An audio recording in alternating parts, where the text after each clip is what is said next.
Hey, this is Mike from the Run Testers, and this is our multi-tester take on how the Asics Metaspeed Sky Paris compares to the Puma Deviate Nitro Elite 3.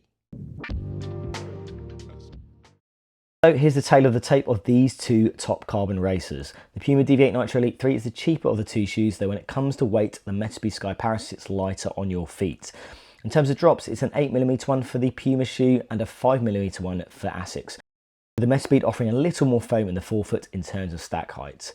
We've got similar light breathable uppers which sit above lively midsoles, both matched up with full length carbon plates. Puma's midsole is an aliphatic TPU based one that's designed to deliver big energy returns, while the Metaspeed opts for a more familiar PU based foam to deliver big bounce and big energy returns too. At the outsole, it's a Puma grip one for the Elite 3 with plenty of rubber up front and at the heel, while Asics uses one that focuses that rubber coverage at the forefoot and the lateral areas of the shoe.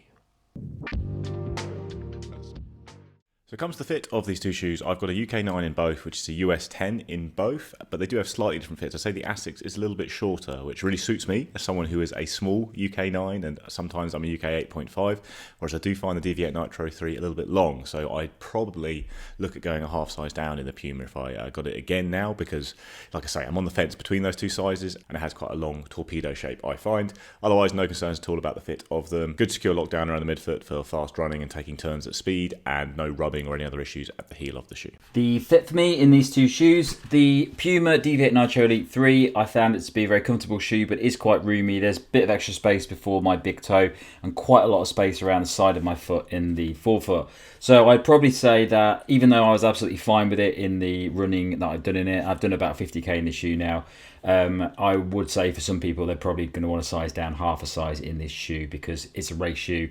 You want a bit more of a secure fit, and yeah, there's a bit more space than you'd normally get in a shoe. The Metaspeed Sky Paris is a lot more locked down, so there's a lot less space for me in the forefoot. It definitely fits me perfectly in my UK size 8, and I would stay to my size. There's not a lot of wiggle room in the front of this shoe, so as a race shoe goes, fits pretty much perfectly.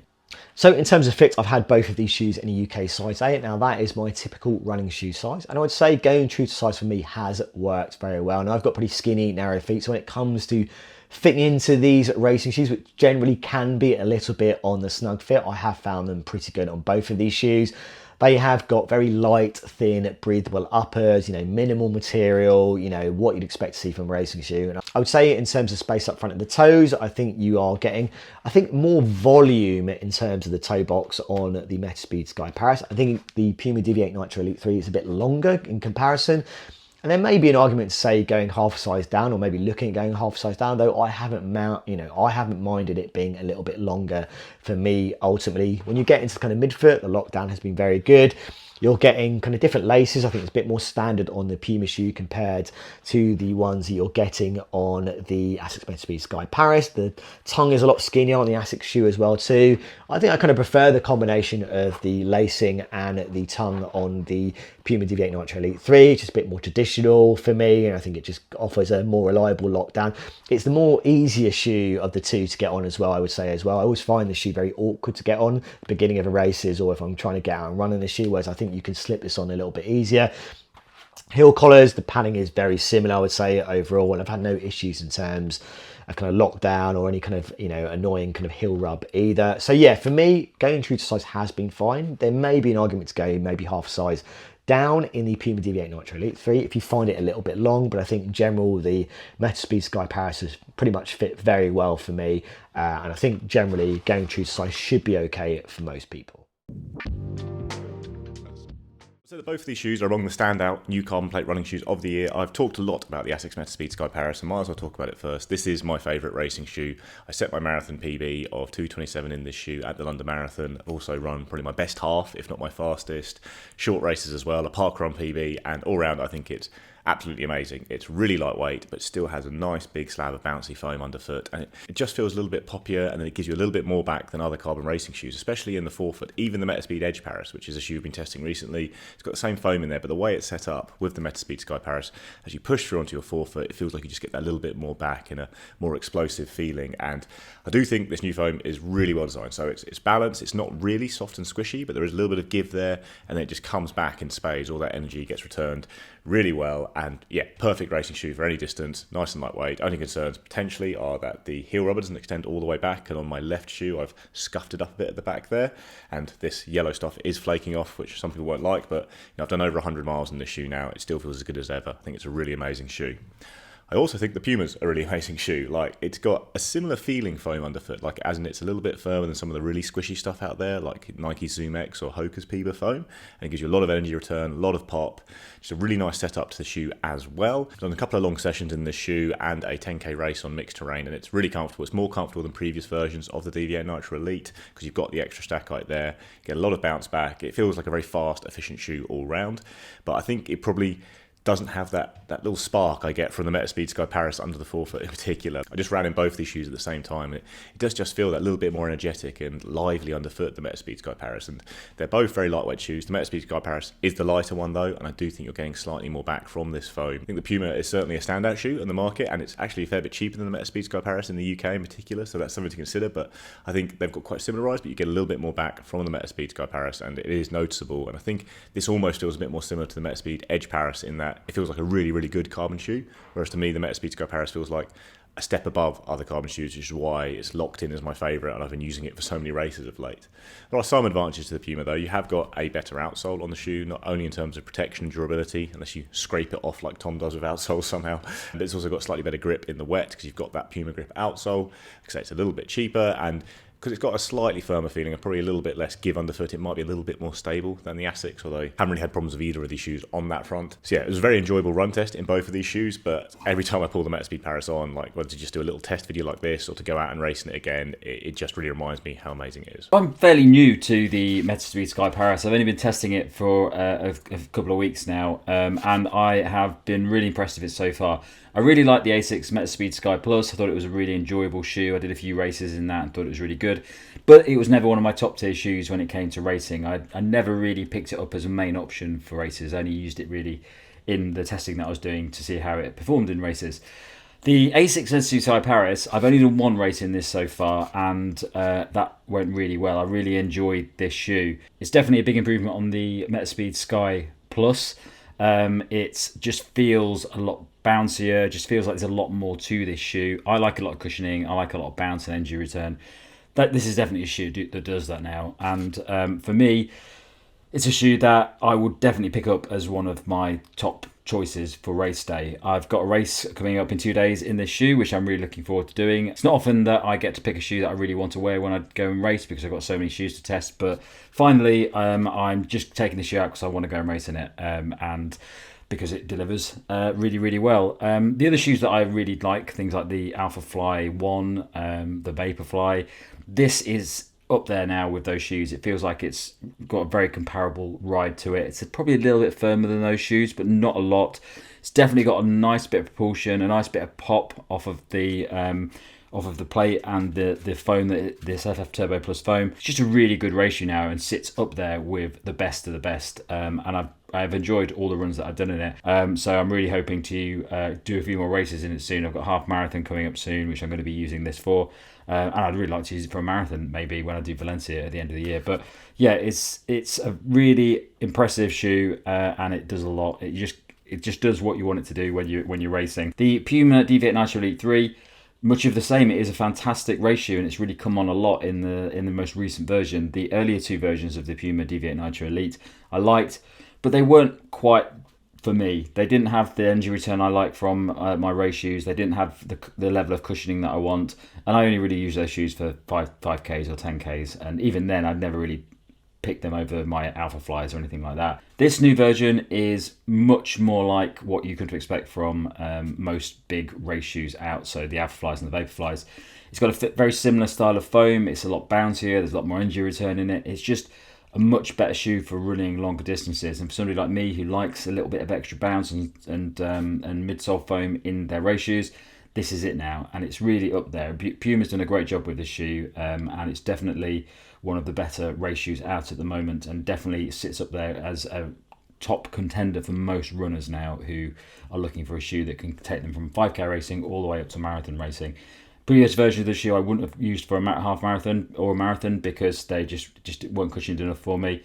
This is now. I'd be happy to use it for half marathon and a marathon, and I think it's really good solid shoe that just cruises nicely, gives you quite a lot back when you're running in it, and just feels really, really comfortable when you're out on the run. So very similar shoes in a lot of ways, and both really good options now from the brands. I also say the grip on these two shoes, it's Puma grip on the outsole of the Puma Deviate Nitro Elite 3. Fantastic outsole for grip. For durability in most of the shoes. However, I did have a problem where, as usual, if you watch the channel, you'll know that I tend to destroy all of my shoes by ripping off the back of the shoe. So I did rip this off after just about 20k in this shoe, and I've had to put it back on with shoe goo. So if you are the sort of person who scuffs their heel section of the shoe, this outsole is a lot less than you get on many of Puma's shoes. So just bear that in mind. The Asics Metaspeed Sky Paris, I haven't done as many kilometers in the shoe as I have done in the Puma Deviate Nitro Elite 3, but it seems pretty good so far. I think this is a really good outsole. It's not as grippy as the Puma Deviate Nitro Elite 3, but solid and no issues at all. So in terms of my running experience in these two shoes, I think it has been very enjoyable overall. These are two great shoes to run fast in. I have raced with them at kind of 5k. I have used them like 10k, half marathon, kind of marathon pace. I've used for track sessions as well too. And they felt fantastic to run fast. And if you want shoes that are super light, super aggressive, super bouncy, then these are qualities that I would associate with these shoes. Now, these are super light shoes, as I said. This is the light of the two shoes, but you know, this isn't a heavy shoe by any stretch of the imagination. But if you want the lightest shoe, then it is the Metaspeed Sky Paris. Fits have been great for me in all of my runs, I said, across distances. I think there's not a huge amount in it in terms of the shorter distances. I think they feel very similar in terms of that feeling. I think they offer a very good experience there. I think on the longer distances, I think one thing I probably noticed is that I've appreciated a little bit more of the foam that you get in the forefoot on the Metaspeed Sky Paris, whereas you get a little bit less in the forefoot of the Puma Deviate Nitro Elite 3. What that's meant for me ultimately is that when I have kind of started to cruise, maybe got a little bit tired in places, I've just appreciated that extra level of kind of foam in the forefoot to kind of drop onto on my toes. And I just think, you know, it's a small thing for me, but I think I have noticed that I've liked that a little bit more on my longer runs in Metaspeed Sky Paris.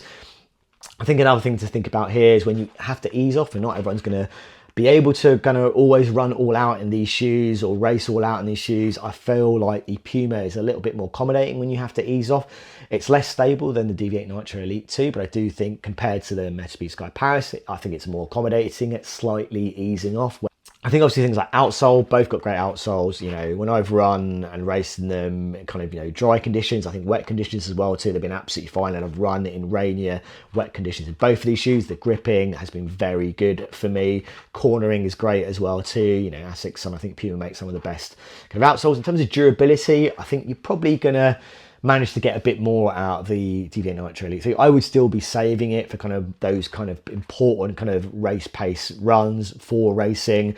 I think, you know, I've been impressed by the improvements in the durability, particularly at the heel on the Metaspeed Sky Paris compared to previous versions.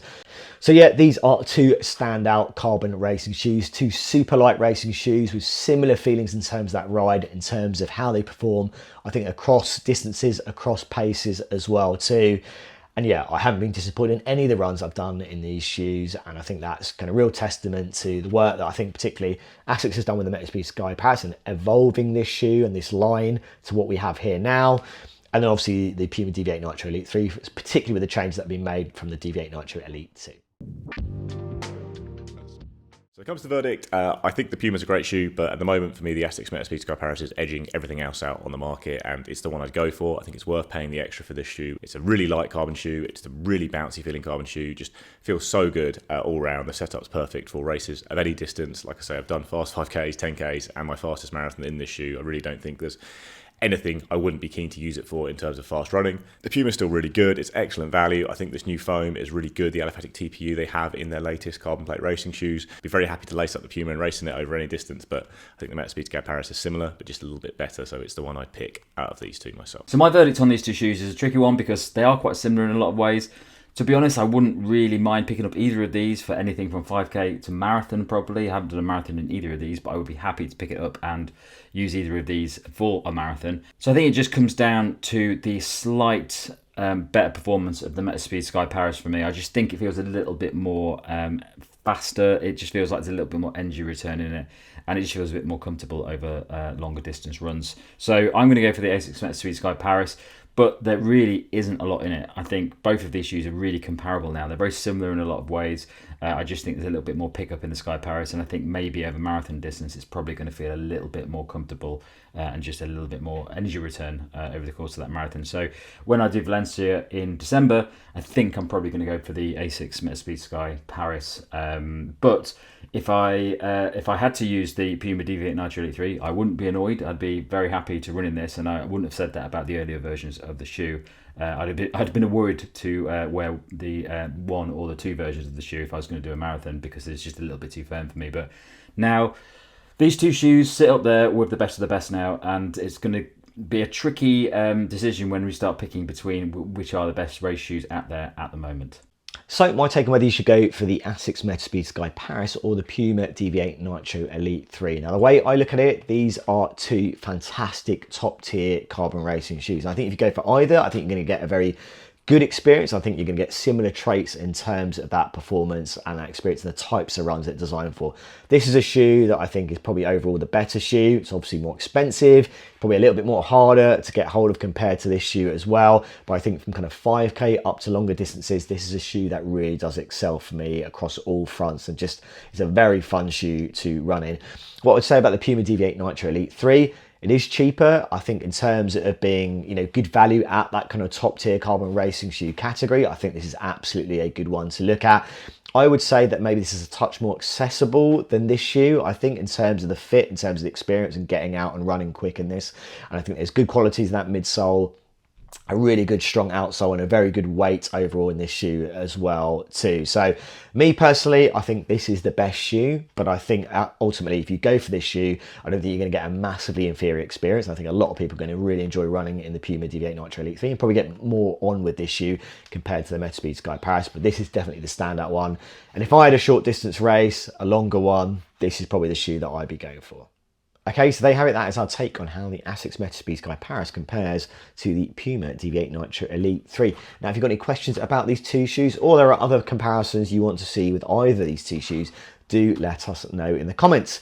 As always, like and subscribe, hit that little bell to find out about our latest videos, and yeah, we'll see you for the next Run Testers video.